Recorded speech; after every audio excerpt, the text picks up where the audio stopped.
Once upon a time, there was a small town nestled in the heart of the forest. The town was surrounded by trees, which made it feel cozy and safe, but at night the woods took on a sinister appearance. Strange noises could be heard, and shadows moved in the darkness, making the town feel uneasy. One autumn evening, a group of teenagers decided to explore the forest. They had heard stories about the forest being haunted, but they dismissed them as mere legends. As they walked deeper into the woods, the sun began to set and the trees cast long shadows that seemed to follow them. Suddenly, they heard a loud noise that sounded like a woman's scream. The teenagers froze in fear, unsure of what to do next. They tried to rationalize the noise, thinking that it was just an animal, but deep down, they knew it wasn't. As they continued walking, they heard more screams, each one louder than the last. The sound seemed to be coming from a dilapidated mansion in the center of the woods. Curiosity got the better of them, and they decided to investigate. As they approached the mansion, they noticed that the windows were boarded up and the doors were creaking on their hinges. They pushed open the door and stepped inside.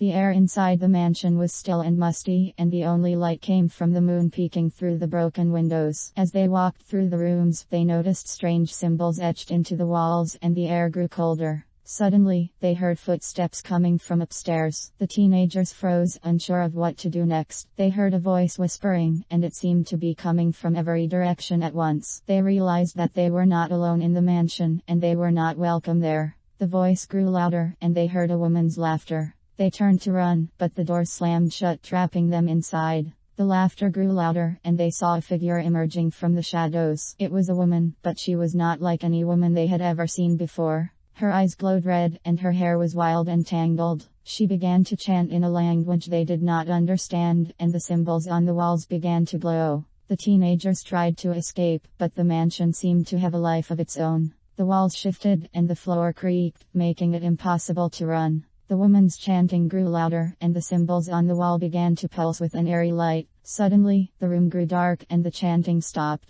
The teenagers opened their eyes and they were back in the forest. They looked around, confused, but they were safe. They looked back at the mansion, and it was gone, as if it had never been there at all. The teenagers never spoke of that night again, but they knew that the forest held secrets that they could never understand. They knew that they had been lucky to escape, but they also knew that they had been forever changed by the horrors they had witnessed. From that day on, they never ventured into the woods at night, knowing that the darkness held secrets that were better left undiscovered.